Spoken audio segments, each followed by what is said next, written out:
Chère Madame la Ministre, Madame la Maire, Madame la Présidente de Région, Madame la Députée, Madame la PDG.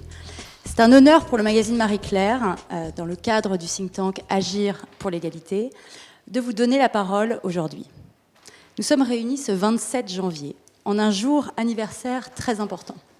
Ce sont les 10 ans de la loi Copé-Zimmermann, ou pourquoi pas plutôt Zimmermann-Copé d'ailleurs, j'aimerais qu'on en parle, pour une meilleure représentativité femmes-hommes dans les conseils d'administration des entreprises. Cette loi, promulguée le 27 janvier 2011, répondait à une logique de quotas et exigeait au moins 40% de femmes au sein des conseils d'administration des entreprises de plus de 250 salariés. 500, pardon, excusez-moi. 10 ans plus tard, les femmes occupent 45,8% des postes d'administrateurs, contre 12,5% en 2010, faisant de la France le pays européen qui compte le plus de femmes dans les instances dirigeantes. En 2021, plus de 20 sociétés comptent au moins 50% de femmes administratrices, certaines, comme Kering ou Ipsos, affichant même un taux de féminisation de 60%. Nous nous en réjouissons, évidemment, et nous vous en remercions, chère Marie-Jo Zimmermann. Mais les femmes restent minoritaires dans les instances où s'exerce le plus directement le pouvoir, les comités exécutifs et les comités de direction. On compte une seule femme à la tête d'une entreprise du CAC 40, Catherine McGregor, la patronne d'Engie. Ce qui vous a valu hier, Madame la Ministre, lors de vos vœux à la presse, cette petite phrase piquante que je vous rapporte: « Je déplore que le CAC 40 reste un club de mecs en costume gris. » On ne saurait mieux dire. Alors comment faire pour que les hommes cessent de truster tous les plus hauts postes ? En l'absence de contraintes légales, les stratégies de cooptation entre les hommes se perpétuent et le partage des responsabilités s'arrête aux portes du pouvoir. Sans quotas, pas de résultat. Le gouvernement songe à recourir à de nouveaux quotas, cette fois dans les instances dirigeantes. Vous y êtes favorable, Madame la Ministre. De même que la ministre du Travail, Elisabeth Borne, et Bruno Le Maire, ministre de l'Économie. Une proposition de loi devrait d'ailleurs être déposée en ce sens à la mi-mars. On l'espère. L'an dernier, le Haut Conseil à l'égalité avait recommandé au gouvernement d'atteindre un objectif ambitieux, soit un seuil de 40% de dirigeantes dans un COMEX ou un CODIR de plus de 8 membres à l'horizon 2024. Là encore, cela nous paraît une nécessité absolue. On sera à vos côtés pour défendre cette proposition. On a parmi nous des femmes politiques de premier plan. Quid donc de la parité en politique ? Si les lois sur la parité de 2000 et 2007 ont permis d'améliorer la place des femmes en politique, celles-ci restent encore trop souvent exclues des fonctions à haute responsabilité. Les femmes représentent aujourd'hui 40% des conseils municipaux, des conseillers municipaux et conseillères municipaux, mais seulement 16,9% des maires, dont vous, chère Anne Hidalgo. Quant aux élections régionales, la loi ne posant pas d'obligation pour les têtes de liste, seules 4 femmes sont présidentes de région, dont vous, chère Valérie Pécresse. Merci infiniment d'être parmi nous aujourd'hui. Les problématiques sont souvent proches, similaires, entre vos différents domaines, entre les domaines de l'entreprise et de la vie public, de la vie politique. Misogynie, sexisme, entre-soi, le côté club de mecs, pour vous citer à nouveau, Elisabeth Moreno, écrase encore trop souvent tous les milieux professionnels. D'où l'importance de vous entendre aujourd'hui, d'où l'importance de vous écouter débattre, à la fois sur vos expériences propres, mais aussi sur vos ambitions, pour contribuer à faire évoluer cette situation. D'autant plus dans la grave crise que nous traversons, qui risque de défavoriser encore davantage les femmes. Nous y sommes extrêmement sensibles à Marie-Claire, nous sommes extrêmement vigilantes sur cette question. Avant de vous laisser la parole, je voudrais très rapidement citer un ouvrage passionnant et très érudit, sorti voici quelques semaines aux éditions des presses de Sciences Po. Il s'intitule « L'économie féministe ». Il est signé de l'économiste Hélène Périvier. Elle y déploie des savoirs et des outils pour atteindre la fameuse égalité entre les sexes qui nous est si chère. Les pistes de changement qu'elle évoque sont connues de nous toutes, à l'égalité des sexes dans les lieux de pouvoir bien sûr, mais aussi congés parentaux, mieux partagés, réforme du quotient familial, revalorisation des métiers dits du care, si précieux, si stratégiques à notre époque. Je vais terminer par une citation de l'auteur de la préface de ce livre, qui s'appelle Thomas Piketty. « On ne choisit pas son sexe, mais on choisit le monde pour lequel on se bat. » Je trouve que cette phrase est assez intéressante. Je pense qu'elle peut nous indiquer un chemin qui est un chemin pas contre les hommes, encore une fois, mais avec eux, à nos côtés, pour avancer. Je voulais vous remercier encore infiniment de votre confiance. On est ravis à Marie-Claire d'avoir la chance de vous écouter. Et vive la sororité, en entreprise comme en politique. Bon débat. Je vais désormais passer la parole à Valérie Offenberg, qui est cofondatrice de think tank Agir pour l'égalité, think tank Marie-Claire. Merci infiniment à toutes. Eh bien, merci beaucoup, chère Catel, pour cette magnifique introduction qui nous met immédiatement dans le bain.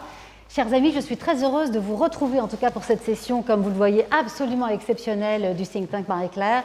Exceptionnelle puisqu'elle a lieu dans les salons du ministère de l'égalité femmes-hommes. Exceptionnelle surtout par la qualité des intervenantes que j'ai autour de moi. Elles ont accepté de venir aujourd'hui pour dialoguer, pour partager avec nous, avec vous, eh bien, leurs expériences, leurs conseils, leur vision de leadership, mais également les actions qu'elles ont mises en place, et excusez-moi, je vais retirer mon masque, les actions qu'elles ont mises en place pour faire progresser l'égalité femmes-hommes, parce que vous savez que pour le think tank Agir pour l'égalité, le concret, c'est le maître mot.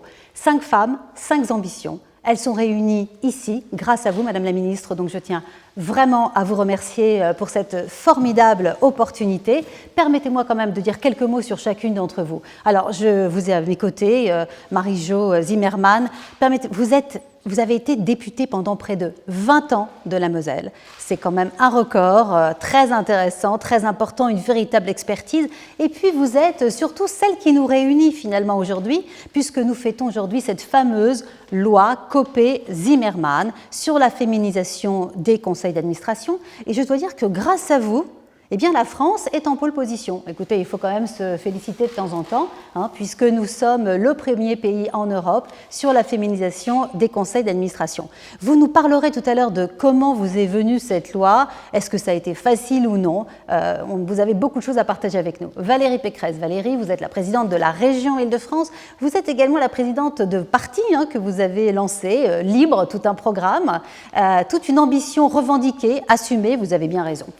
Madame la ministre Elisabeth Moreno, alors vous avez un parcours très intéressant parce que jusqu'à présent, je ne sais pas ce que va faire les 20 prochaines années, vous avez fait la plus grande partie de votre carrière dans l'entreprise. Vous avez dirigé des grandes entreprises de la tech, un secteur qui n'est pas connu pour être particulièrement welcoming pour les femmes, puisque vous avez dirigé Lenovo et HP pour l'Afrique, avant d'être nommée donc ministre déléguée au mois de juillet dernier. Anne Hidalgo, vous êtes la maire de Paris, vous avez été brillamment réélue pour un 2e mandat, et si j'ai bien compris, vous êtes en train de lancer aussi une plateforme programme pour un programme.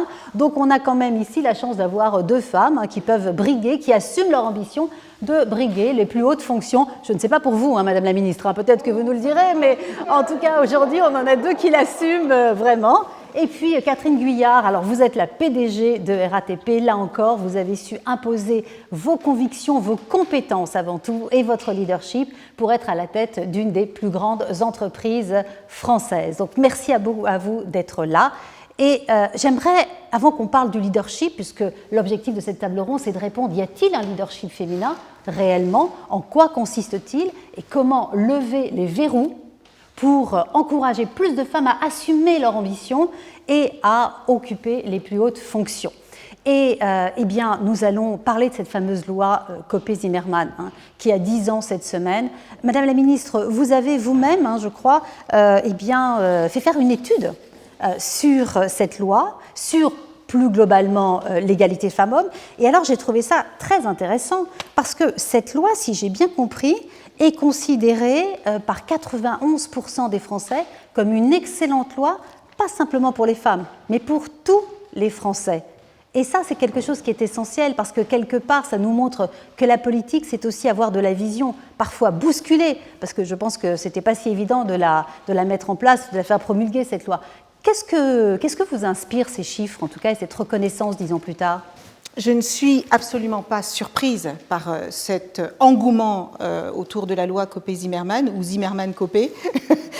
Je ne suis pas surprise pour la simple raison que, moi je me souviens à l'époque, j'étais manager, et lorsque cette loi est arrivée, je me suis dit, waouh, les choses vont enfin pouvoir changer. Parce que vous savez que les femmes sont confrontées, que ce soit dans le milieu de la politique, que ce soit dans le milieu de l'entreprise, dans toutes les sphères de pouvoir, les femmes sont confrontées à ce plafond de verre que j'appelle parfois un plafond de béton. Parce que certaines femmes n'arriveront jamais à le percer si nous ne les y aidons pas de manière déterminée. Et je pense que la loi Copé-Zimmermann a permis cela. La loi Copé-Zimmermann a permis de briser le plafond de verre qui existait pour les femmes pour arriver dans les conseils d'administration. Et aujourd'hui, la jeune génération en particulier est totalement surprise de voir ces inégalités exister encore. Et ça fait, je pense, beaucoup réfléchir les moins jeunes, parce que si vous êtes un parent aujourd'hui, comment est-ce que vous expliquez à votre petite fille qui vous dit « Papa, j'ai envie de devenir présidente de la République » ou « Papa, j'ai envie de devenir présidente de la RATP », chérie, ça va être un peu compliqué. C'est extrêmement difficile. Donc, le bon sens fait que tout le monde comprend, et 90% des Français comprennent, que ces injustices, ce sexisme que subissent les femmes au quotidien, eh bien, il est temps qu'il cesse. Et je ne peux que vous remercier, chère Marie-Jo Zimmermann, d'avoir ouvert la porte à tant de rêves possibles. Merci beaucoup. Voilà, Marie-Jo, voilà, honneur à vous. Hein, merci pour votre engagement. J'aimerais quand même rappeler quelques chiffres. C'est qu'avant la promulgation de votre loi, les femmes n'occupaient que 8,5% des sièges administratifs en 2007, contre 46% en janvier 2021. Ce qui prouve que quand on veut, on peut. Mais Marie-Jo, moi j'aimerais savoir, comment vous est venue l'idée de cette loi ? Merci beaucoup de m'avoir conviée à cette table ronde. Je crois, si vous voulez, que vous avez très justement souligné que j'ai été députée pendant 20 ans. Lorsque je suis devenue députée, Jean-Louis Debré, lorsqu'il m'a accueilli dans son bureau, parce que c'était mon président de groupe, m'a dit « Marie-Jo, on est très peu de temps dans un lieu de pouvoir, et voilà, quand on est dans un lieu de pouvoir, on a l'obligation de faire avancer les choses. » Ok ? Et donc en 1999, il me propose d'être orateur du groupe à l'Assemblée nationale sur la réforme constitutionnelle sur la parité. Donc je démarre comme ça. Et deuxième chance qui a été la mienne, c'est d'avoir eu la délégation aux droits des femmes pendant 10 ans, 2 mandats. C'est quelque chose d'exceptionnel, parce que j'ai eu le temps devant moi. Et troisième chance, d'avoir, grâce à Jacques Chirac, la possibilité de présider l'Observatoire de la parité. Ça m'a permis, dans un premier temps, au niveau de l'Observatoire de la parité, de gérer tout ce qui était politique, et il y avait du travail. Et la délégation aux droits des femmes m'a permis de gérer tout ce qui était professionnel. Et là, bon, ça n'a pas toujours été facile. La preuve, c'est qu'en 2006, très souvent on l'oublie, mais en 2006, j'avais rentré dans la loi de Nicole Hamelin, 20% de femmes dans les conseils d'administration, 20% de femmes dans les organisations syndicales, 20% de femmes sur les listes prud'homales. Et le Conseil constitutionnel, dans sa grande sagesse, s'était auto-saisi de ces articles et les avait rejetés. Avait expliqué, de toute manière, il n'y a pas de base constitutionnelle, vous ne pouvez pas légiférer là-dessus. Voilà. Et 2008 se présente une réforme constitutionnelle sur la cogestion, la coproduction législative. Et là, bon, si vous voulez, je pense que c'est l'occasion de le dire, Simone Veil m'a vraiment confié une mission. Et je le dis très très peu, mais je pense que c'est aussi lui rendre hommage, lorsqu'elle m'a expliqué que le président Sarkozy lui avait donné une mission de changer le préambule de la Constitution. Et bon, elle ne voyait pas comment le changer. Donc, elle vient me voir à l'Assemblée. Alors là, c'est très impressionnant, parce que lorsqu'elle a souhaité me rencontrer, je voulais aller la voir, et elle me dit non, je vais venir. Et elle me dit, écoutez, il n'y aura plus beaucoup de réformes constitutionnelles. Je vous donne la mission de rentrer dans la réforme constitutionnelle. Et c'est comme ça qu'en 2008, Jean-François Copé est à la manœuvre aussi parce qu'il est président de groupe. Et c'est quelque chose d'important à ce moment-là. Parce que lorsque le président de groupe dit « on vote l'amendement », tout le monde le vote.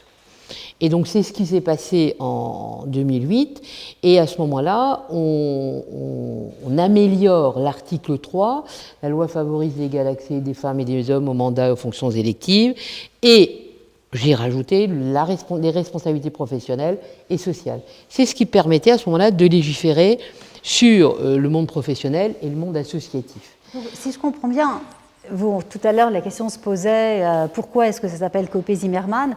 Ce qui est intéressant, c'est que finalement, ça a été l'alliance entre vos deux personnalités qui a permis à cette loi d'être votée. Et je crois que c'est important parce que ça prouve que ce n'est pas les uns contre les autres, mais qu'au contraire, c'est les uns avec les autres. Et c'est vraiment le message qu'on essaie d'ailleurs de diffuser dans Think Tank, c'est que nous, aujourd'hui, il n'y a que des femmes, mais qu'on aimerait pouvoir faire aussi une table ronde comme ça avec que des hommes qui viennent nous dire aussi on veut que les femmes soient là. C'est les uns avec les autres et je pense que c'est un élément qui est très important. Catherine Guyard, tout à l'heure, vous me disiez, mais cette loi, je vous entendais féliciter Marie-Jo Zimmermann, vous avez dit cette loi a vraiment changé la donne. Et elle a permis peut-être une nouvelle gouvernance dans les entreprises françaises. Oui, je crois que les félicitations sont amplement méritées. Moi, j'ai commencé, juste pour donner un exemple, ma carrière d'administrateur d'entreprise en 2010, donc avant la loi Copé-Zimmermann, dans un conseil qui était franco-américain, qui était celui de Technicolor. J'ai eu 5 mandats depuis, je suis administrateur d'Airbus notamment, et j'ai vu la différence. Conseil, j'étais seule. Et aujourd'hui, vous l'avez mentionné, on est passé à 45% de femmes dans le SBF 120 ou le CAC 40. Il faut savoir que c'est supérieur aux Allemands et aux Anglais. C'est-à-dire dans le DAX et le FTSE, il y a moins de femmes maintenant qu'en France dans les conseils d'administration. Et je pense que ça a vraiment donné une plateforme de visibilité à certaines femmes. Il ne faut pas scinder complètement le monde du comité exécutif et du conseil d'administration, parce que quand vous rentrez dans un conseil d'administration, vous élargissez, vous franchissez un miroir qui est que vous n'êtes pas du côté du management, vous êtes du côté, j'allais dire, de la gouvernance, et c'est un petit peu différent, et les deux s'enrichissent. Donc il faut vraiment permettre aux femmes effectivement d'être des deux côtés de la barrière. D'ailleurs, c'est ce qui se passe, parce que dans les conseils qu'on est recruté, c'est aussi sur la base de son propre parcours, vous le disiez tout à l'heure, Madame la Ministre, de manager. Voilà, donc du côté, je dirais, de ce qu'on a vécu, la RATP est très emblématique de ça, puisque si je prends le conseil de la RATP, avant la loi Copé-Zimmermann, 11% de femmes, aujourd'hui 44%, c'est-à-dire en plein dans le... j'allais dire dans le spot, mais là où on est vraiment, où la volonté du dirigeant est très importante, c'est sur la partie COMEX.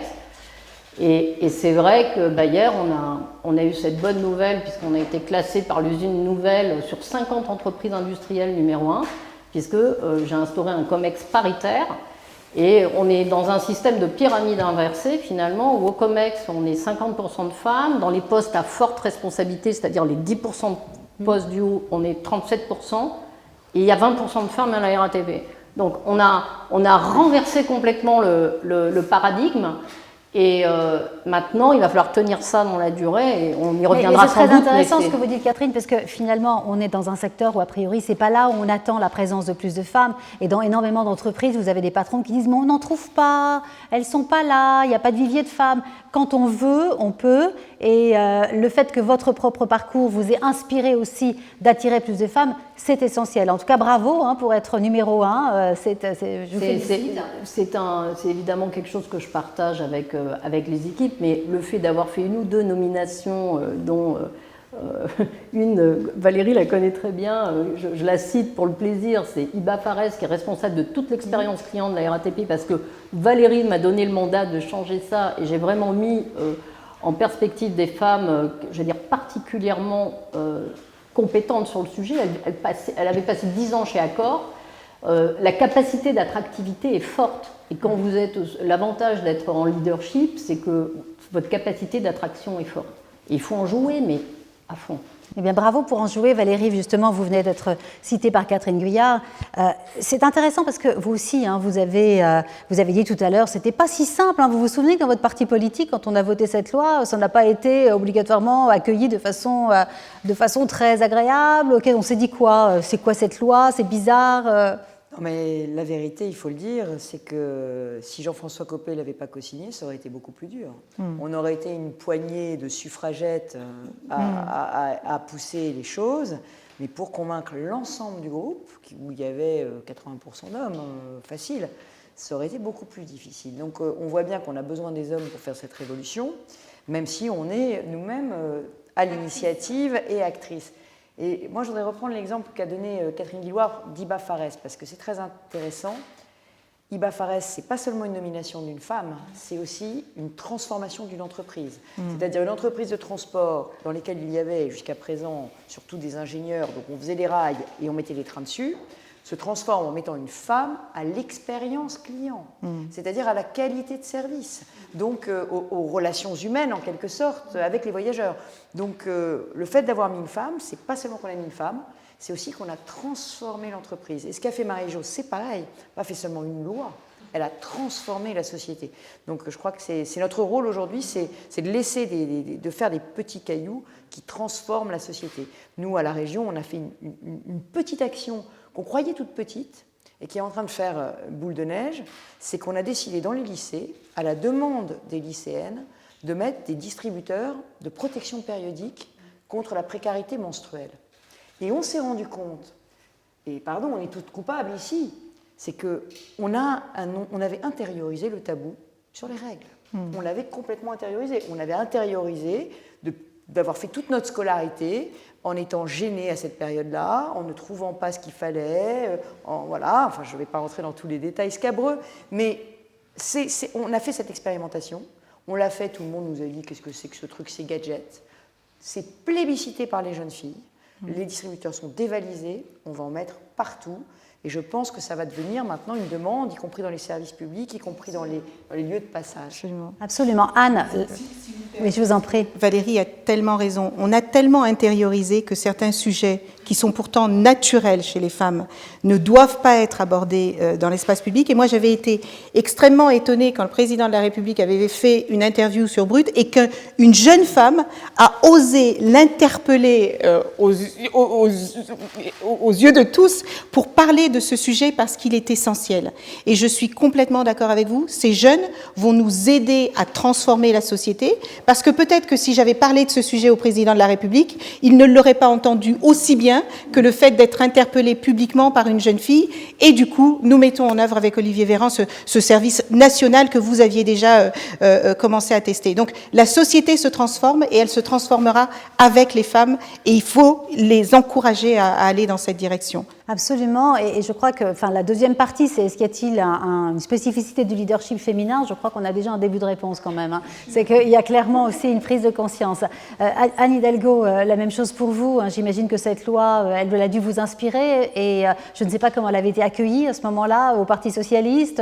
Est-ce qu'on a trouvé ça bien? Est-ce qu'on a trouvé ça surprenant? Quelle idée saugrenue? Comment ça s'est passé chez vous? D'abord peut-être sur le sujet de la précarité menstruelle, ça fait plus d'un an qu'on a développé ça dans les collèges parisiens, c'est-à-dire encore en dessous de l'âge du lycée. Donc c'est une revendication portée par beaucoup de très très jeunes femmes et une expérimentation qui fonctionne vraiment bien et qu'il va falloir effectivement totalement généraliser. Sur la loi, sur les conseils d'administration, c'est vraiment fondamental. Je ne sais plus comment le PS avait réagi, d'ailleurs, voilà, je réagis plutôt à ma façon, tout en étant fidèle à ma famille politique. Et en tous les cas, j'ai trouvé à l'époque, quand Marie-Jo Zimmermann a lancé cette loi, j'étais en plein accord avec, et ça m'a rappelé le moment de la loi sur la parité en politique dont Marie-Jo a parlé. À l'époque, moi, j'étais conseillère au cabinet de Martine Aubry et de Nicole Perry. Et j'ai travaillé évidemment sur cette loi sur la parité.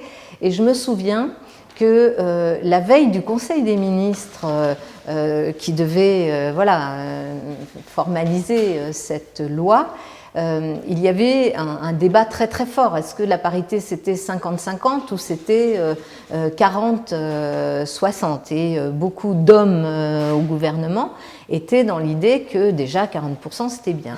Et d'ailleurs, la une de l'IB du jour du Conseil de ministres, c'était la parité, ça sera 40% de femmes.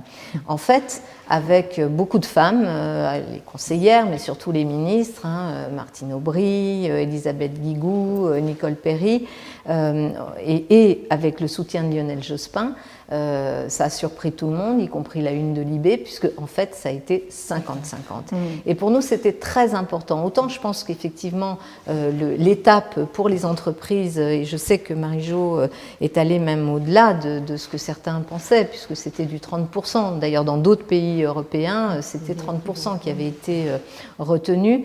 Mais autant en politique, le fait de dire 50-50, c'était quand même quelque chose de très important. Donc, il faut de la loi, il faut du cadre juridique, alors contraignant, engageant, stimulant, on peut l'appeler comme on veut, mais il faut un cadre juridique qui oblige vraiment à avancer sur cette égalité. Et là aussi, moi j'ai pu voir, j'ai été élue en 2001, justement avec cette loi sur la parité. Je me souviens d'un débat au moment des élections municipales de 2001 où on avait eu la chance de se retrouver avec Françoise Giroud et beaucoup de femmes qui faisaient leur premier pas dans les municipales. Et je me souviens de ce débat qu'on avait eu autour de la parité, comment cette loi allait permettre de changer la vie des femmes, la politique, mais aussi la vie des femmes. Et Françoise Giroud nous avait dit une phrase, moi, qui restait vraiment gravée. Elle nous avait dit, c'est bien, mesdames, de dire que vous allez faire autrement, que le moment est venu de faire autrement, mais n'oubliez jamais non plus le terrain de la pensée. Voilà. Ne soyez pas juste dans « nous, on est concrète, donc c'est mieux ». C'est vrai. Vous êtes concrète, vous allez changer les choses radicalement par le concret, mais n'abandonnez pas non plus le champ de la pensée. Et donc, la loi, elle nous a permis d'abord de nous libérer parce qu'il y avait cette contrainte. Elle a changé la donne parce que premier conseil municipal à Paris, on n'était évidemment pas 50% de conseillers municipaux, mais le maire de Paris, Bertrand Delanoë, avait décidé de faire la parité dans son exécutif. J'ai eu la charge à ce moment-là des questions d'égalité femmes-hommes et du bureau d'étance qui a été raillé par tout le monde. Je me souviens de beaucoup de mes petits collègues, y compris à gauche, m'expliquant que c'était des sujets de bonnes femmes et que donc ça n'avait aucun intérêt. En fait, dans la durée, parce que c'est vrai qu'il faut de la durée quand même, et Marie-Jo a raison de dire que si elle n'avait pas été aussi ancrée dans ses mandats et dans ce rôle qui a été le sien, Valérie dans le sien, moi dans le mien, on n'aurait pas pu faire bouger les choses d'une façon, je dirais, plus forte, mais dans la durée, ça a vraiment changé la donne. Aujourd'hui, il ne viendrait à l'idée de personne de venir nous expliquer que les questions d'égalité hommes-femmes sont des sujets de bonnes femmes, que les questions de violence faites aux femmes, c'est forcément aussi des sujets de bonnes femmes. Je crois qu'il y a eu vraiment cette avancée par le nombre, par la prise de responsabilité et la prise de conscience, et aussi par, c'est vrai, le rôle modèle que nous jouons les unes et les autres vis-à-vis des jeunes. Alors, ce qui est intéressant, c'est que, ok, on est très content, la loi Copé-Zimmermann a fait bouger les choses, et vous l'avez toutes dit. Néanmoins, je crois qu'il ne faut pas non plus se voiler la face, il y a encore de très gros progrès à faire. Parce que aujourd'hui, si j'ai bien compris, le CAC 40 quand même et l'ESB 120 n'affichent que 22% des femmes dans leur comité exécutif, COMEX ou comité de direction. Et les PDG, on l'a dit tout à l'heure, il n'y a quand même qu'une seule femme à la tête d'une entreprise du CAC 40, celle d'Engie. Donc il y a encore des progrès à faire. Alors, on n'a pas de public aujourd'hui, puisque c'est à cause du Covid, mais nous avons quand même nos deux super journalistes de Marie-Claire qui sont là et qui, je vois Corinne Goldberger, qui souhaiterait poser une question. Oui, moi j'ai une question pour Madame la Ministre. Madame la Ministre, donc vous êtes pour des quotas dans les entreprises, pour plus d'égalité femmes-hommes. Vous avez dit d'ailleurs la loi Copé-Zimmermann, ou Zimmermann-Copé, a montré que quand on veut, on peut. Mais comment est-ce que vous allez convaincre les patrons qui craignent une loi intrusive qui, disent-ils, touche à la direction, au management des entreprises, qui disent par exemple qu'un directeur commercial n'est pas recruté comme un administrateur qui lui est élu pour la durée d'un mandat de 6 ans maximum, par exemple. Comment vous allez les convaincre? Alors, effectivement, la question, c'est est-ce qu'il faut légiférer là-dessus? Alors, la question est excellente, parce que vous savez, moi, j'ai passé 30 ans de ma vie dans le monde de l'entreprise, et je l'ai tellement entendu, cette question de... D'abord, il n'y a pas de vivier. On voudrait tellement, mais on ne les trouve pas. Ensuite, j'ai entendu un chef d'entreprise me dire « Mais comment tu veux que je mette plus de femmes dans mon COMEX? Tu veux que je vire les hommes pour mettre des femmes ?» Et je crois que nous l'avons toutes rappelé, ça n'est pas une question de lutte des femmes contre les hommes. On ne cherche pas à remplacer une domination par une autre. Je vais parler avec ma casquette d'ancienne chef d'entreprise. C'est une question de performance. Il y a 52% de femmes dans ce pays. On est dans une crise sanitaire avec des conséquences économiques sans précédent. Je veux bien qu'on me montre l'entreprise qui sera capable demain de réussir sans donner la place aux femmes qu'elles méritent. Ensuite, je voudrais dire, parce que j'ai évolué dans ce monde et parce que je sais la force de la France dans la formation, dans l'éducation, j'ai eu la chance de rencontrer des femmes extrêmement talentueuses, capables, compétentes, et qui n'attendaient que l'opportunité d'y arriver. Pourquoi est-ce qu'on parle toujours de plafond de verre? Parce que cette opportunité, les hommes savent la saisir mieux que les femmes. Parce que cette opportunité, avant qu'une femme dise qu'elle est capable de faire un job, elle va y penser 2 jours. L'homme, ça fait 2 jours qu'il vous a dit qu'il était prêt. Parce qu'on sait toutes ici combien les femmes manquent parfois de confiance en elles, combien elles manquent d'estime d'elles-mêmes. Donc à ces chefs d'entreprise, j'ai envie de leur dire que d'abord, il y a de fortes chances pour qu'ils aient dans leurs clientes des femmes qui achètent leurs produits ou leurs services, que les jeunes sont de moins en moins patients, les jeunes générations sont de moins en moins patientes. Et j'ai entendu des entreprises me dire « Madame la ministre, nous utilisons l'index que Muriel Pénicaud a mis en œuvre comme un outil d'attraction des talents. Parce que quand nous indiquons que nous sommes à 95%, eh bien les entreprises, les candidats se rendent compte qu'on ne fait pas que parler de l'égalité entre les femmes et les hommes, on la rend réelle et concrète. Donc les entreprises qui doutent et qui se disent qu'elles ne savent pas comment faire pour faire monter les femmes, j'ai envie de leur dire qu'à un moment donné, il faudra qu'elles se posent la question de leur pérennité si elles ne donnent pas la place à toute la diversité de notre société pour que leur entreprise ressemble aux clients qu'elles veulent servir. Merci. Catherine, j'aimerais bien avoir votre réaction vis-à-vis de ça. C'est vrai qu'on s'étonne quand même comment ça se fait qu'il n'y a pas eu le côté ruissellement auquel on s'attendait avec des femmes au conseil d'administration et que ça n'a pas davantage touché les COMEX et les CODIR, même si vous avez eu l'occasion de le faire. Comment vous expliquez ça? Non, mais je pense qu'il y a 2 aspects à la question, hein, honnêtement. Le COMEX, c'est le Graal ultime d'une entreprise. C'est sa pointe pyramidale. Et je pense que pendant un certain temps, c'est vrai, il y a eu un certain entre-soi, et puis pas forcément toujours des comportements qui permettaient d'y arriver. Les plafonds de verre sont une réalité, et ça a fait pas mal de dégâts.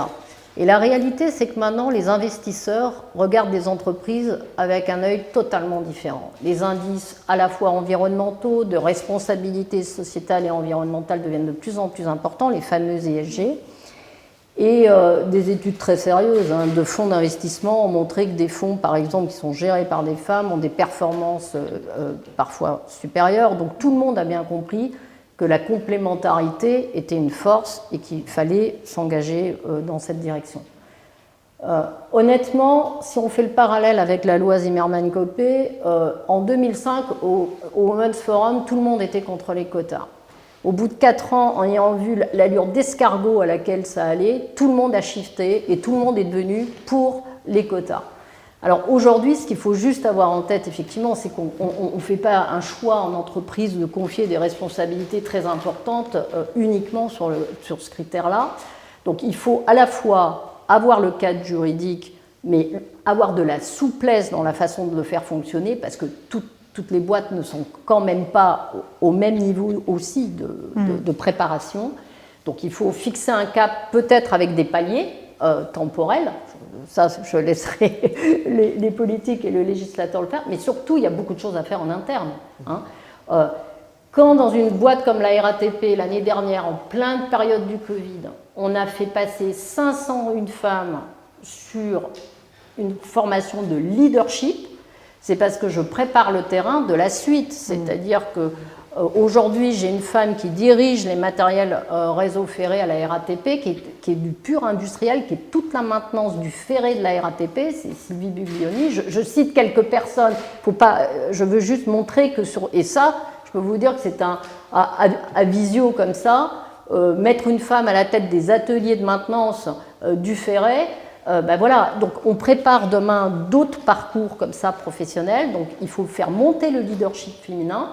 Il faut aussi que l'équipe de direction, voie tout le bénéfice d'avoir un COMEX à parité, et honnêtement on est en train de le vivre, et c'est une aventure collective, parce qu'on est un mix d'anciens, de modernes, de femmes, d'hommes, ce que je veux dire par là, de gens qui connaissent très très bien la boîte. Collective de la diversité. Oui, et honnêtement, c'est très intéressant parce que quand vous traversez une crise, les perceptions ne sont pas toujours exactement les mêmes, et le fait de pouvoir faire ce puzzle et cette imbrication de compétences et de ressentis est très forte. Après, il ne faut pas se leurrer, le chemin va rester quand même très compliqué. Voilà. Sans parler de mon parcours individuel, ça a été très compliqué. Quand j'ai accepté, je prends juste cet exemple en 1 seconde, quand je suis partie de l'administration assez vite pour aller en entreprise chez Air France, quand je suis rentrée, là où tout le monde, un homme serait rentré comme directeur de la stratégie au niveau du président, je suis rentrée premier niveau de 4 sup. Et je suis montée jusqu'à 4 dirigeants et directeurs financiers de la boîte. À coup, j'ai fait la cordaneuse, que j'appelle. Bon. Alors ça vous forme, c'est-à-dire... Voilà, c'est ça. C'est ça. Et ça, non mais c'est pas un hasard. Le percement du plafond de verre n'est pas un hasard. Si j'avais été catapultée au niveau, ce qui aurait été probablement peut-être plus le cas si j'avais été un homme, et j'ai entendu des trucs extraordinaires. Le premier séminaire stratégique Air France KLM, 40 personnes, j'étais la seule femme, je suis arrivée dans ma chambre d'hôtel et qu'est-ce que j'avais? Une cravate Hermès. Donc cette cravate Hermès, Valérie peu s'en souvient, je l'ai fait porter à mon père lors de ma remise de Légion d'honneur, et j'avais en face de moi des chefs d'entreprise qui m'ont connue et qui m'ont quelque part quand même fait faire un certain parcours en disant je n'ai pas oublié ce moment. Et j'étais descendue au petit déjeuner avec Patti Smith, je ne sais pas si vous voyez la pochette, parce que j'aime bien beaucoup Patti Smith, Horses, où elle a cette magnifique photo de Robert Mapplethorpe où elle est avec une cravate. Je suis descendue avec la cravate Hermès comme ça. Tout le monde m'a regardé en disant bah ouais, j'ai pris le cadeau d'entreprise, merci les gars. Donc ça démarre par ça. Ça démarre par ça. Alors c'est un monde ancien, c'était en 2004, mais si on regarde bien, 2004-2020, c'est pas si longtemps. Non, quand on a vécu ce genre de choses, évidemment, on fait attention à ce qui se passe dans sa boîte le jour où on la dirige. Écoutez, merci pour ce témoignage en tout cas. Marie-Jo, moi j'aimerais savoir, est-ce qu'aujourd'hui, puisque tout le monde en parle, est-ce que vous pensez qu'il faut légiférer aujourd'hui pour étendre votre loi au COMEX et au CODIR? Qu'est-ce que vous en pensez? Quand on a légiféré quand on a légiféré avec Jean-François Copé,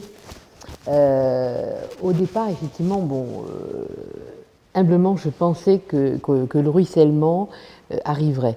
Mais le ruissellement ne peut arriver, et votre exemple, mais alors il est criant de vérité. C'est que il y a certes voilà, le conseil d'administration, mais pourquoi on a légiféré à ce moment-là? Tout simplement parce qu'il y avait une loi en 2001 sur l'égalité professionnelle de Catherine Génisson qu'on n'arrivait pas à appliquer. Et si vous voulez, c'est ça le problème. C'est-à-dire que à ce moment-là, on s'est dit, en passant par les conseils d'administration, ça va faire l'effet ventouse. Et c'était ça.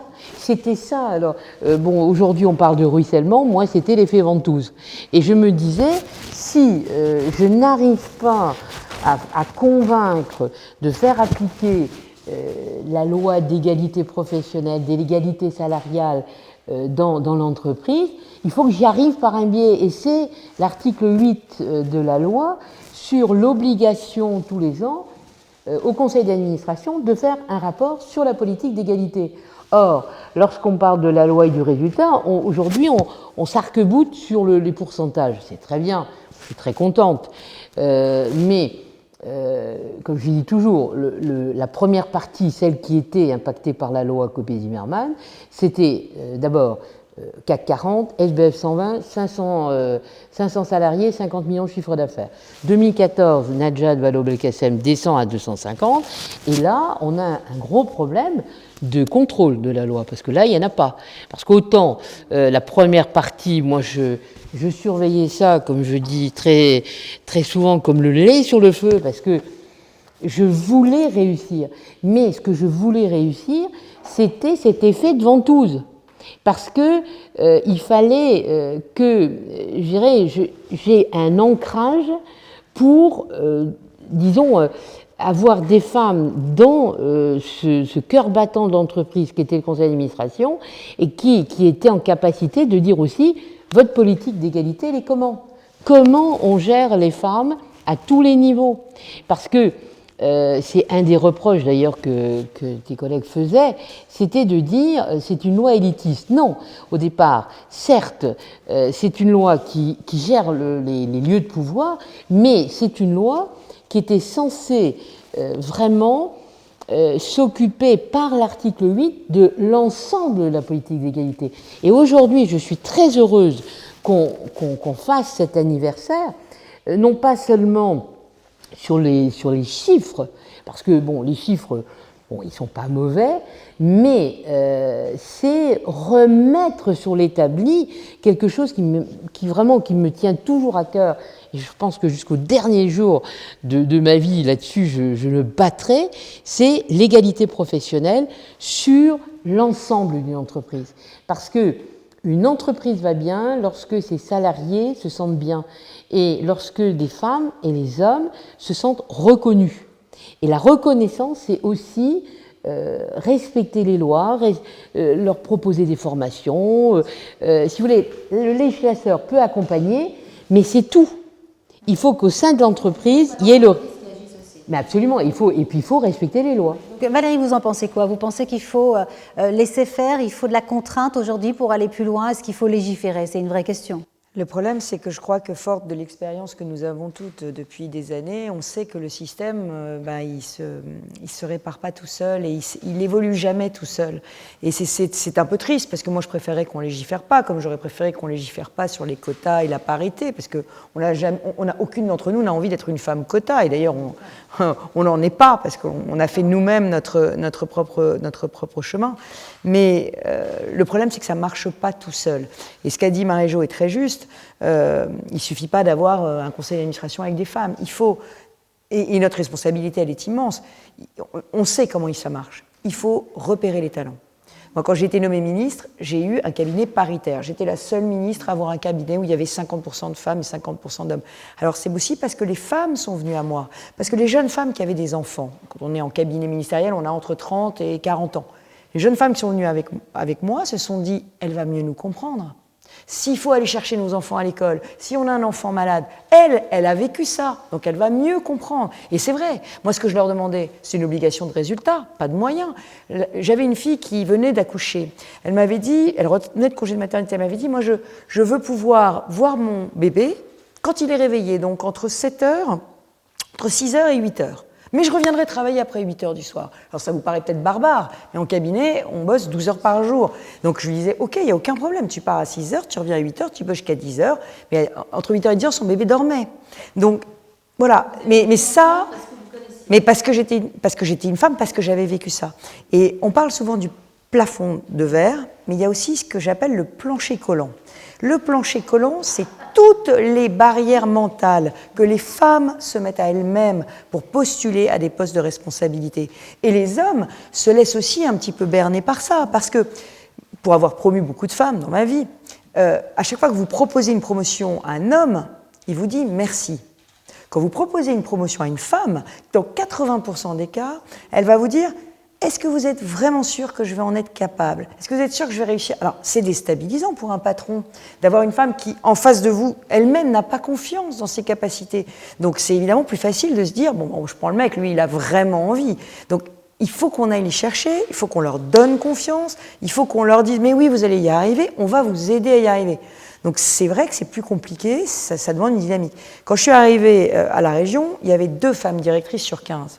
Aujourd'hui, je suis à 8 sur 15. Et on me dit qu'il faut que je m'arrête, parce que si je ne m'arrête pas...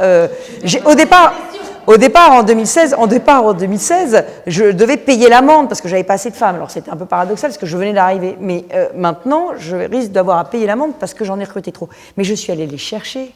Comme je suis allée chercher les jeunes femmes que j'ai fait élire sur ma liste ou que j'ai poussées à aller au municipal, parce que le premier mandat en politique, c'est le mandat de maire. Mais c'est compliqué d'être maire. C'est exposer sa vie personnelle. Mais donc, est-ce que vous pensez qu'aujourd'hui, il faut légiférer? Oui, parce que les hommes n'iront pas les chercher. Et si la loi est là, les hommes vont se mettre dans cette logique, parce que ce sera la loi, et sinon ils paieront des amendes.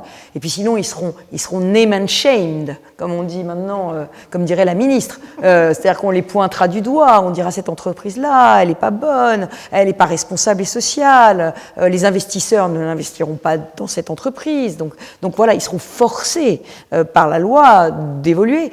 Il faut qu'ils aillent les chercher et il faut qu'ils les convainquent. Parce qu'ils se laissent souvent avoir par le fait que les femmes disent « Non, mais moi, je n'y arriverai pas. » Non, vous y arriverez. Et on va vous aider à y arriver. Et ça veut dire aussi modifier complètement l'organisation de l'entreprise. Il faut que les réunions du COMEX, elles ne soient pas entre 18h et 20h. Donc tout ça, ça doit changer. Nous, on a supprimé les séances de nuit, conseil régional. C'est idiot, pour les femmes qui ont des enfants, jeunes enfants, pour tous les parents qui ont des jeunes enfants. Voilà, mais c'est un plus. Absolument. Alors Anne, vous êtes allée les chercher, vous, les femmes. Vous êtes allée les chercher, mais alors je rappelle, pour ceux qui ne savent pas, c'est que la ville de Paris a été sanctionnée, a payé 90 000 € d'amende pour avoir tenté de rééquilibrer. L'amende a été effacée ce matin puisque la ministre qui nous a reçus a dit qu'elle a reconnu que c'était une amende idiote selon ses propres termes et qu'elle ne nous demandait pas de verser cette somme de 90 000 €. Et d'ailleurs, je vais verser cette somme à la Fédération Solidarité Femmes qui gère le 3919 sur les questions de violences faites aux femmes, parce que je pense que tout ça doit être connecté.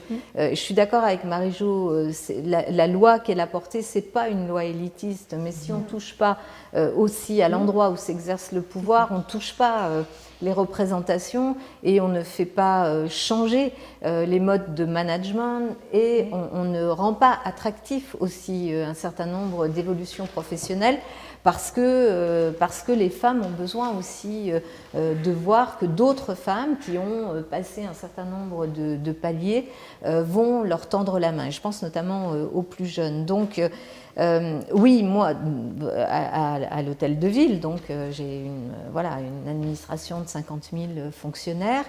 J'ai pris le soin de nommer des femmes secrétaires générales, 2 femmes,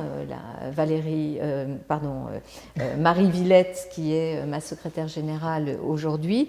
Aujourd'hui, on a plus de femmes que d'hommes au poste de direction et notamment et de secrétariat général à la ville de Paris. Bon. C'était un choix d'équilibrer, mais après, c'est vrai que je me suis retrouvée avec des candidatures de femmes qui étaient absolument juste excellentes, et qui avaient aussi cette détermination, cet engagement. Idem dans mon cabinet, évidemment, une parité complète. le plaisir de voir aussi que, en fait, quand on travaille comme ça, de façon très mixte, hommes et femmes, en fait, on est plus créatif. Alors, on est plus performant dans l'entreprise, on est plus créatif, on est, je pense, plus en phase aussi avec la société, les politiques, et notamment une municipalité. On doit être en phase avec la société. Donc, il faut qu'on la représente, y compris avec, bien sûr, la diversité. Et ce travail-là, on l'a fait. Alors, ça nous a valu effectivement d'être sanctionnés parce que la loi expliquait qu'il fallait quand même maintenir voilà, un rapport d'égalité dans les nominations et que le fait d'avoir nommé plus de femmes que d'hommes, ça me mettait en infraction avec la loi qui, depuis d'ailleurs, avait changé. Ceci étant, c'était assez intéressant quand même parce que la loi avait changé, c'est-à-dire qu'en gros, aujourd'hui, cet article n'existe plus. Et quand même, il y a quelqu'un quelque part au ministère de la fonction publique, pas un ministre, hein, mais quelqu'un quelque part qui s'est dit « ha ha ha, on va quand même aller leur demander de payer une amende ».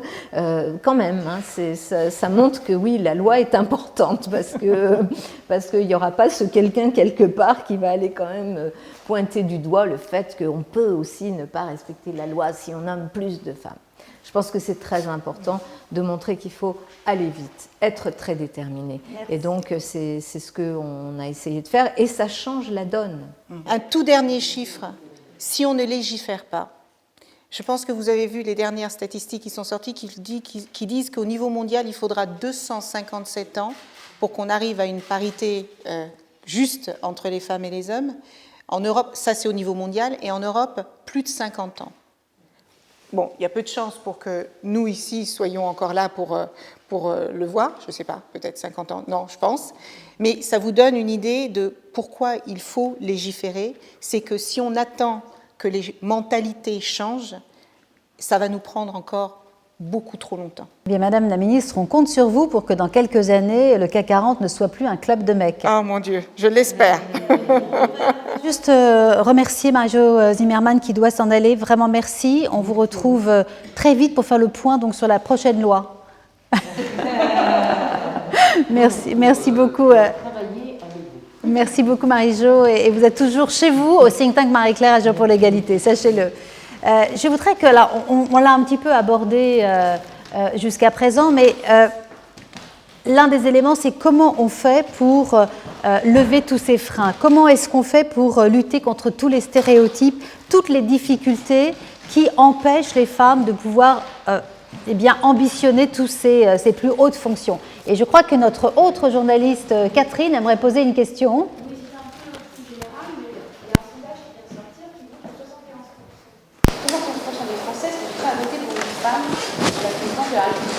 Donc je me dis que finalement, le monde politique est en retard par rapport à la société. Oui. Oui.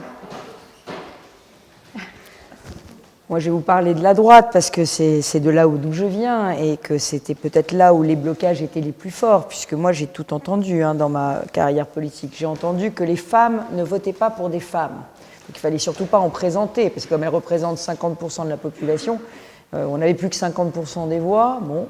Ensuite, j'ai entendu dire que les femmes de droite, elles aimaient garder leurs enfants à la maison et que donc on ne trouverait pas de candidate. Donc voilà, donc j'ai eu ça. Et puis ensuite, évidemment, la question de la compétence est arrivée très très vite. Nous n'étions pas faites pour ce monde-là, parce que ce monde était trop violent. Et que, comme on le sait, les femmes pleurent. C'est bien connu. Donc d'ailleurs, très souvent, quand on a des grosses tensions, qu'on est ministre, moi je me souviens d'avoir été ministre avec quand même 900 000 étudiants dans la rue, une réforme de l'université qui était une réforme très dure à faire, qui depuis n'a plus jamais été contestée, remise en cause, mais qui a été très dure à faire.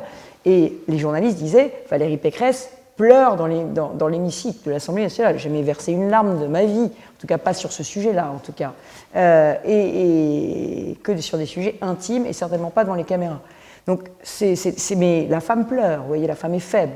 Donc, tous ces stéréotypes qui vous accompagnent toute votre vie et qui font que, effectivement, le monde politique est complètement en retard par rapport à la société française. La société française, elle a envie de leadership au féminin. Alors, pourquoi elle a envie de leadership au féminin ? Peut-être parce que, effectivement, comme on est très ancré dans la vie quotidienne, par notre double vie de femme et de dirigeante, on aborde des sujets qui ne sont pas forcément toujours abordés dans le débat politique. On aborde des sujets de santé, de vie quotidienne, d'environnement, et on les aborde un peu différemment, parce qu'on n'a pas la même expérience que les hommes. Donc c'est vrai que ça, c'est quelque chose que les Français aiment chez les femmes, et puis aussi peut-être parce que notre leadership est un peu moins brutal. Et alors ça, c'est un peu un stéréotype, parce que je considère que les femmes doivent être fortes, je l'ai dit, mais une femme qui crie, une femme qui fait preuve d'une autorité excessive est tout de suite caricaturée. Donc on est obligé de convaincre, et on est obligé de convaincre sans doute un peu différemment. On est obligé de trouver plus d'arguments pour convaincre. Pour emporter les équipes, on est obligé de vraiment y mettre tout notre cœur. Et c'est peut-être ça aussi que les Français ressentent, c'est-à-dire une forme de sincérité supplémentaire. Ça passera, hein. Quand il y aura plein de femmes en politique, elles feront de la politique comme les hommes à la fin. Mais... Est-ce que vous pensez que c'est l'objectif, c'est-à-dire qu'on le fasse comme les hommes, ou au contraire, il faut qu'on... Non, mais il y a un effet de nouveauté, il ne faut pas se leurrer, il y a un effet de nouveauté du leadership au féminin qui s'estompera quand il y aura beaucoup de femmes leaders. Mais... C'est la politique qui aura changé sous l'effet du leadership féminin, oui. C'est peut-être ça aussi. Espérons-le, moi je le souhaite de tout mon cœur, et je souhaite de tout mon cœur qu'on puisse apporter vraiment un plus. Ce que je remarque quand même, c'est qu'il y a des sondages qui ont été faits sur la crise Covid et qui disent que les pays dirigés par des femmes ont mieux géré la crise. Et peut-être l'ont-elles mieux géré parce que ces femmes ont su trouver des mots pour expliquer les choses, qui étaient leurs mots à elles, et qui étaient peut-être des mots qui étaient plus compris, qui étaient plus tangibles, je ne sais pas. Peut-être qu'elles descendaient plus dans le détail, je ne sais pas. Mais en tout cas, ces études existent. Et donc, pour rebondir sur la question de Corinne, est-ce que vous pensez que les Français sont prêts à voter pour une femme à la présidentielle ? Ah, moi, j'en suis convaincue, mais je pense qu'il faudra encore, dans la classe politique, et donc dans les partis politiques, etc., il faudra lever des barrières mentales que eux se mettent. Moi, quand j'ai été investie, ils disaient dans mon propre parti, on ne va quand même pas investir une nana pour aller à la régionale. Mais heureusement, ce n'est pas le parti qui a décidé. C'est une commission d'investiture dans laquelle il y avait tous les maires de l'Île-de-France, tous les députés de l'Île-de-France, et eux, ils savaient que c'était moi qui étais la bonne candidate. Et donc, ils ont voté pour moi. Mais si on avait laissé le parti voter, le parti aurait dit c'est trop risqué de mettre une femme pour la première région de France. Il vaut mieux pas mettre un homme. Je voudrais aussi, bien sûr, répondre à cette question. Je pense que la société est beaucoup plus en avance depuis très très longtemps, puisqu'en fait, il y avait les mêmes sondages à peu près de ce niveau-là en 2001, quand la loi sur la parité s'est appliquée pour la première fois au municipal, et où on voyait bien que les Français étaient beaucoup plus partants pour faire confiance à des femmes, en disant elles sont plus concrètes, elles sont plus peut-être engagées. Je pense qu'il y a une expérience de vie. Je ne pense pas que ce soit des différences biologiques qui fassent que nous abordons les questions politiques différemment. Mais je pense que c'est l'expérience de vie que nous avons qui, pour les femmes, notamment en politique, qui sont passées par des mandats, qui ont connu le combat électoral, qui ont connu la difficulté justement de faire admettre son autorité, sa compétence, je pense que cette expérience de vie nous donne peut-être une capacité d'écoute beaucoup plus grande et aussi une détermination, et notamment sur des choses essentielles. Je crois aussi qu'il y a quelque chose dans le fait que les femmes peut-être donnent confiance à nos concitoyens, qui est que le temps long, ça nous parle plus aussi qu'aux hommes. Je pense que pourquoi sur les questions environnementales, pourquoi sur les questions relatives à la situation des jeunes, des nouvelles générations, on se sent en tous les cas plus concernés pour faire venir ces sujets-là comme des sujets politiques. Ce que les hommes n'ont pas fait pendant des années, ils étaient tout seuls entre eux, dans les partis, dans les cercles de pouvoir. Jamais ils n'ont considéré que les questions de violences faites aux femmes étaient des sujets qu'il fallait prendre comme des sujets politiques pour apporter des solutions politiques.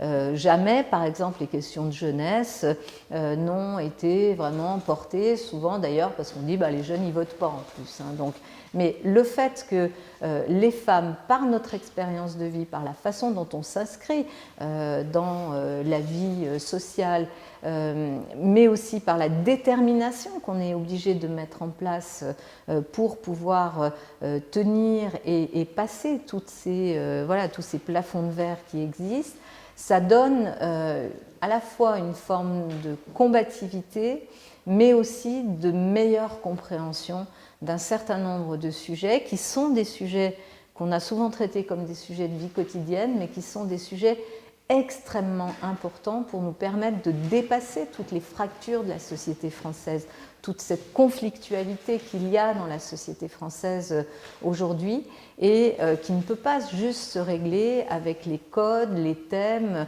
et les approches classiques qui sont plutôt du côté de la façon dont les hommes ont fait, notamment à l'époque où les femmes n'étaient pas présentes. Aujourd'hui, évidemment que c'est en mélangeant ces expériences de vie, ces approches que nous pouvons arriver à être plus efficaces, et je suis convaincue, bien sûr, et ça se voit, c'est vrai que les études internationales sur la gestion du Covid montrent que là où il y avait des femmes, elles ont quand même mieux géré, elles ont su, en tous les cas, être dans une proximité, dans une écoute, dans une traduction des inquiétudes, du ressenti de la population, qui est, je ne dis pas une posture plus féminine, mais c'est notre expérience de vie qui nous amène sans doute à mieux comprendre et à mieux porter ce ressenti d'une population qui parfois a l'impression que les politiques parlent dans le vide ou en tous les cas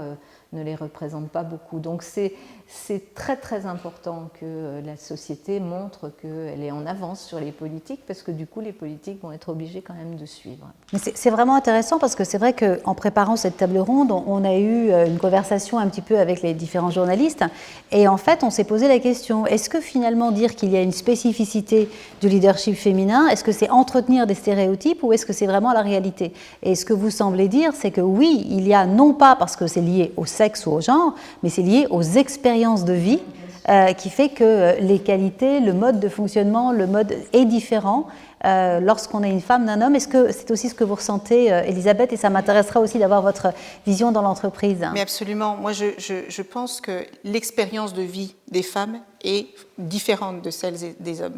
On est confronté à tellement de difficultés dans nos vies qui sont différentes de celles des hommes, qu'on développe une forme de résilience qui est essentielle dans la vie politique. Moi, je vois aujourd'hui, il y a de plus en plus de femmes qui sont élues pour diriger des États. Il y a de plus en plus de femmes qui dirigent des organisations internationales. C'est quand même la première fois qu'on a une femme qui est nommée vice-présidente des États-Unis et qui coche 3 cases en même temps, femme, noire, amérindienne. Et je pense qu'effectivement, notre jeunesse, et Anne l'a mentionné, elle ne se pose même pas de questions sur l'égalité entre les femmes et les hommes.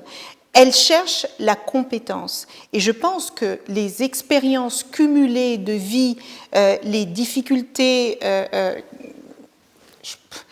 Anne a mentionné à plusieurs reprises les violences dont les femmes sont victimes, qui sont une réalité, parce qu'en 2019, on avait quand même encore tous les 2 jours une femme qui mourait sous les coups de son conjoint, même si les chiffres tendent à baisser, parce qu'il y a énormément de travail qui a été fait sur ce sujet, mais le sexisme, aujourd'hui encore, tue dans notre pays, et s'il ne tue pas physiquement, il tue les rêves, il tue les ambitions, il tue les idéaux, et les femmes sont obligées de développer des stratégies pour pouvoir naviguer entre les difficultés auxquelles elles sont confrontées et qui sont souvent bien plus nombreuses qu'on ne le peut imaginer.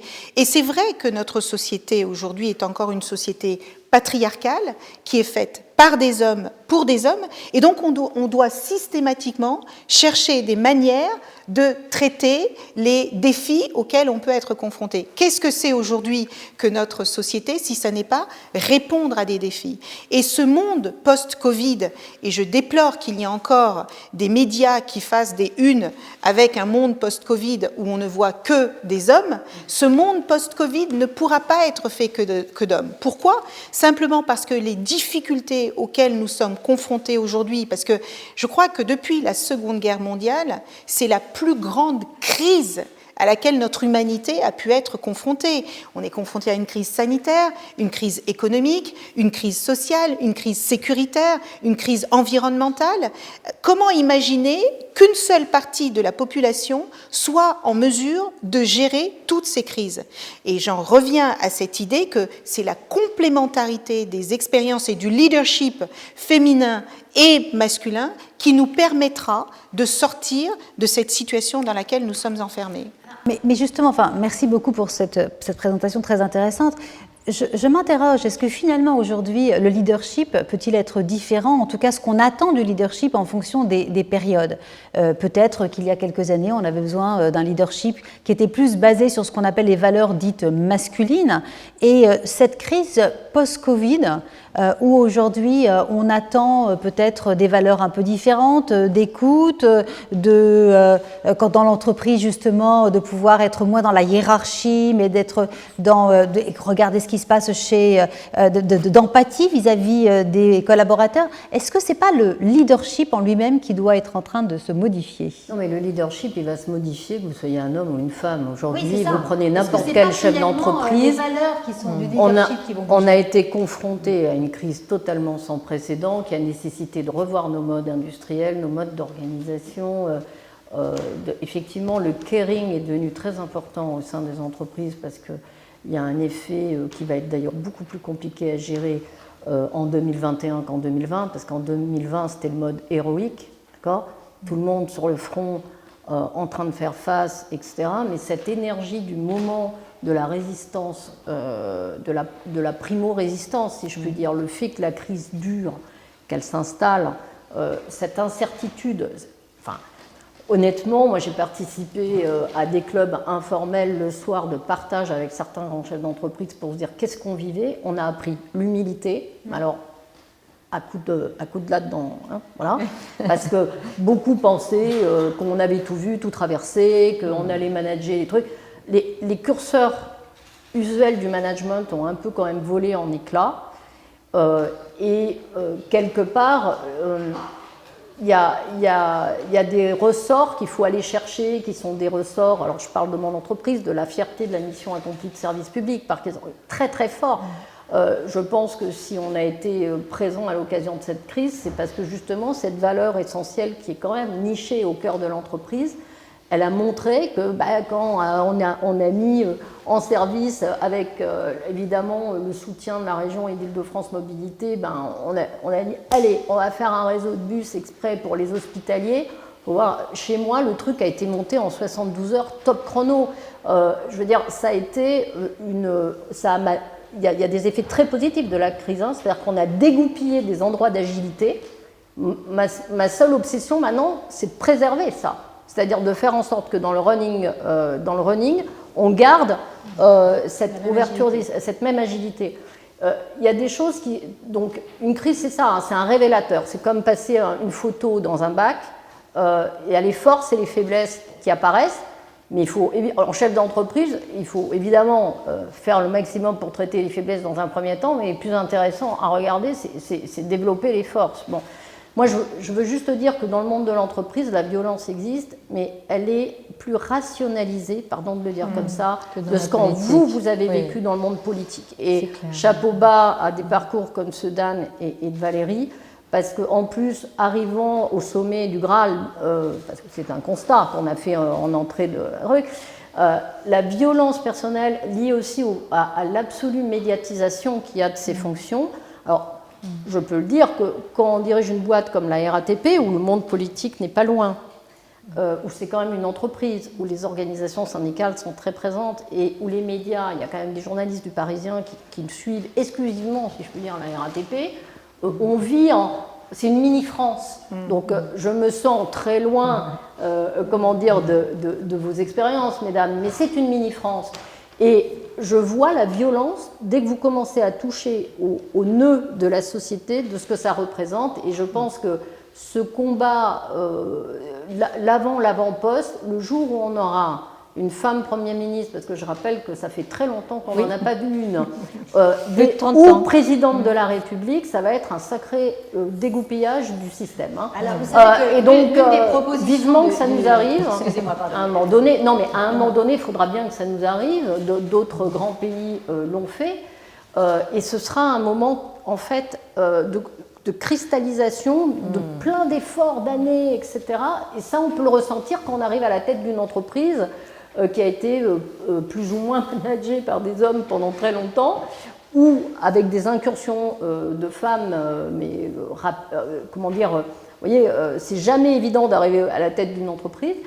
Et je pense que ces moments-là, c'est des moments d'accélération qu'il faut à tout prix valoriser, positiver, etc. Donc je suis hyper optimiste pour l'avenir et je pense que la crise du Covid montre que les femmes, moi je suis d'accord avec vous, vous avez une analyse qui est politique sur votre point de vue, mais je pense qu'en entreprise, la façon dont les entreprises traversent la crise, quand il y a cette mixité à l'intérieur, c'est quand même, j'allais dire, un parcours plus intéressant et une capacité de réactivité qui est bien meilleure en fait. Hein. Moi je suis, enfin d'abord, vraiment complètement en phase avec ce que vient de dire Catherine.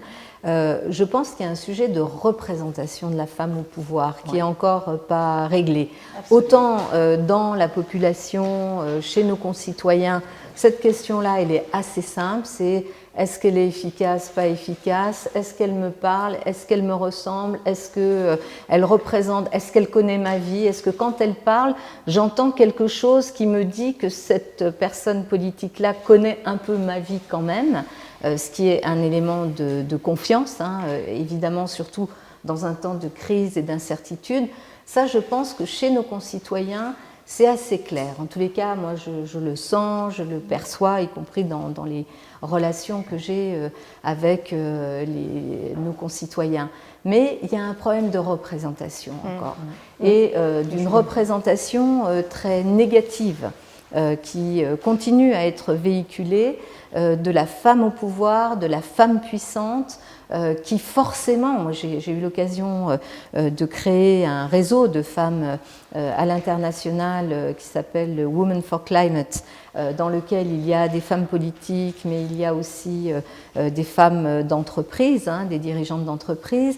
On s'est dit qu'on allait essayer d'accompagner des plus jeunes femmes pour essayer de leur faire gagner du temps, qu'elles n'aient pas à passer par tous les états d'âme de est-ce que c'est moi qui suis fautive du truc qui m'arrive là, ou est-ce que en fait il y a quelque chose d'un peu plus systémique qui me renvoie le fait que je ne suis pas légitime parce que je suis une femme. Donc on a travaillé là-dessus et très vite on s'est aperçu avec toutes ces femmes qu'à un moment donné, la caricature du leadership ou en tous les cas de la femme puissante était quand même une caricature extrêmement violente qui vise à discréditer cela.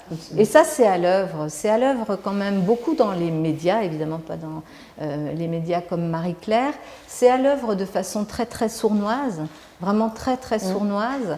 Et ça reste quand même un frein, parce que ce qui fait qu'entre le responsable politique et le citoyen, il y a quelque chose qui peut passer de l'ordre du message ou de la relation, c'est quand même les médias. Si il y a un brouillage de cette représentation-là, même si les citoyens sont dans quelque chose de plus positif par rapport aux femmes, aux responsabilités, ça va quand même abîmer quelque chose. Ça nous fait repartir quand même toujours à zéro. Et ça reste quand même le sujet, je crois, le plus important pour arriver un jour à ce qu'il y ait une femme présidente de la République. C'est vraiment très important parce que c'est vrai que beaucoup de femmes, justement, hésitent à se lancer dans des carrières de leadership, des carrières politiques, parce qu'elles ont peur de cette violence, de cette représentation.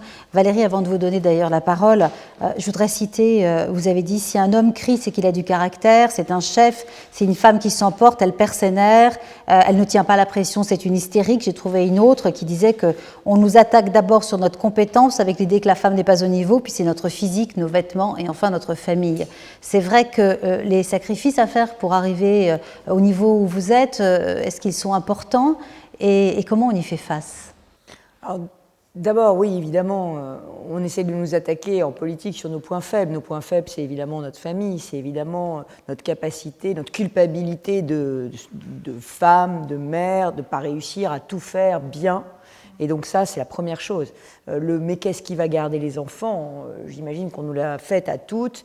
Et moi, j'ai eu ça. J'ai eu, vous feriez mieux de vous occuper de vos enfants plutôt que de les laisser traîner tout seuls. Enfin, je veux dire, mes enfants ne traînaient pas tout seuls, mais les pauvres petits, on me disait que deviennent les pauvres petits. Vous voyez, les pauvres petits, c'était mes enfants. Alors heureusement, maintenant, ils ont grandi, ils ont fait leur chemin et je suis extrêmement fière d'eux, mais ça a été douloureux parce que pendant des années, je me suis dit, est-ce que finalement je ne suis pas en train de sacrifier une partie de ma vie au profit d'une autre?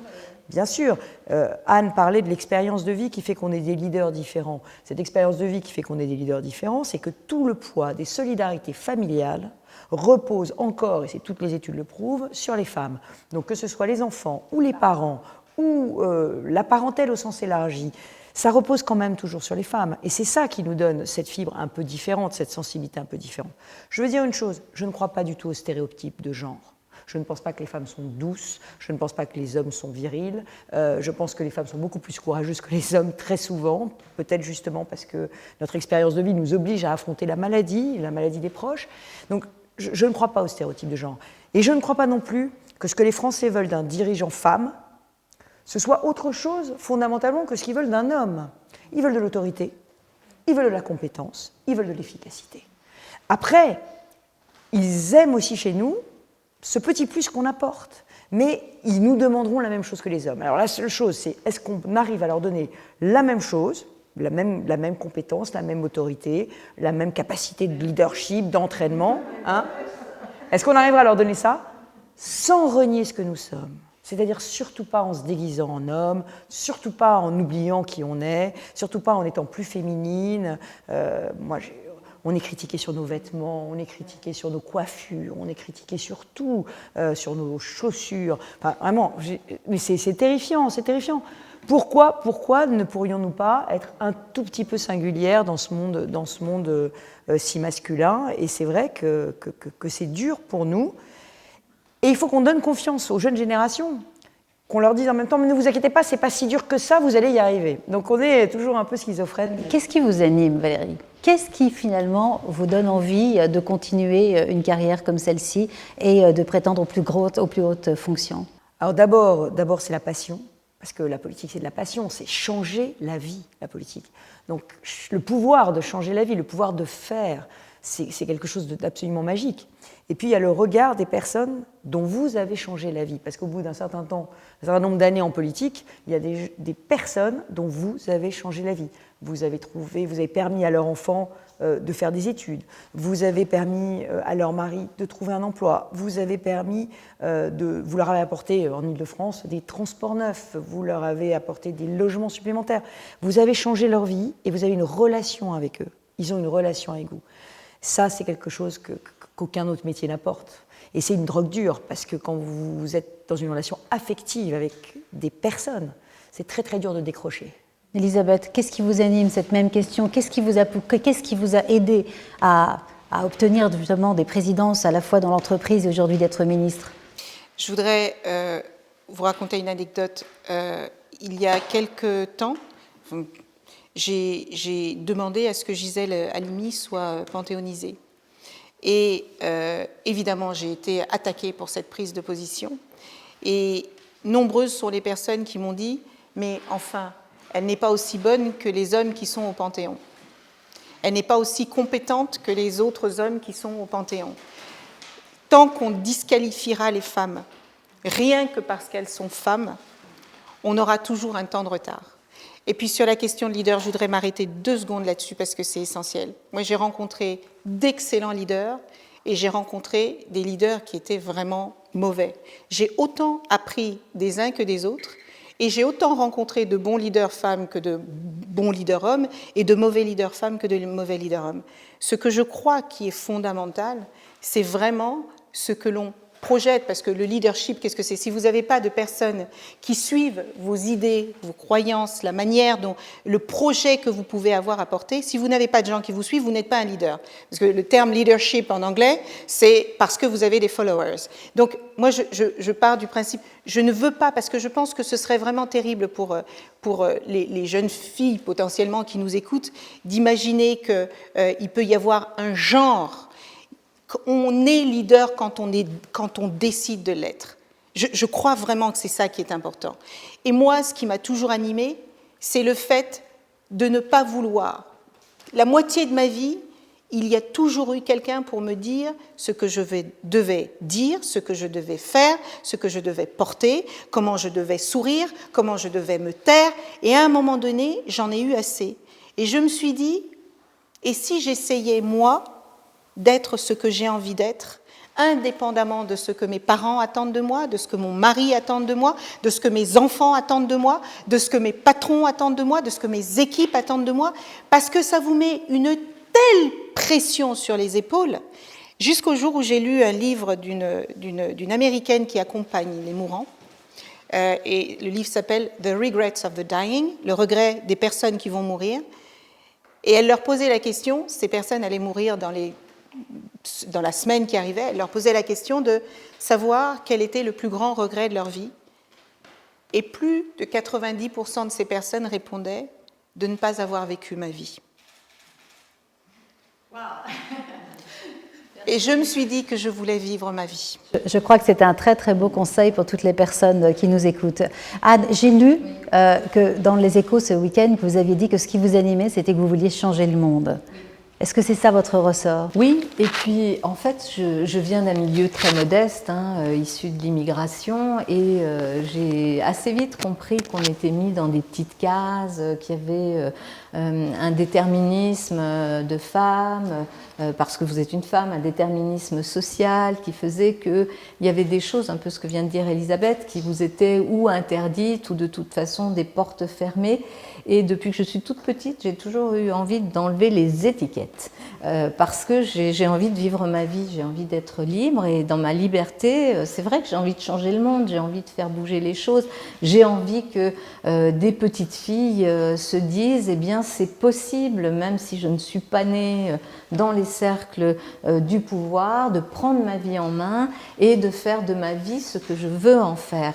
Et je crois beaucoup aussi au collectif, c'est-à-dire que bien sûr il y a la part de désir individuel, de ne pas être uniquement dans le désir des autres mais aussi dans le sien, mais je crois beaucoup au collectif, je crois beaucoup que ce que l'on doit faire, c'est aussi pour aider d'autres à ne pas vivre les mêmes galères, à ne pas se poser des questions qui vont les empêcher d'être au rendez-vous de leur vie, et je pense aussi que quand on est bien dans sa vie, quand on est dans ce qu'on a envie de réaliser, là où on se sent bien, en responsabilité ou pas, dans du bénévolat, dans ce qu'on veut, je pense qu'on est plus utile aussi aux autres et à la société tout entière. Donc oui, changer le monde, et la meilleure façon de le changer, c'est de montrer quand même ce goût de la vie et le goût d'une vie qu'on se donne, qu'on se construit, et dans laquelle on retire les étiquettes qui vous empêcheraient d'être ce que vous avez envie d'être.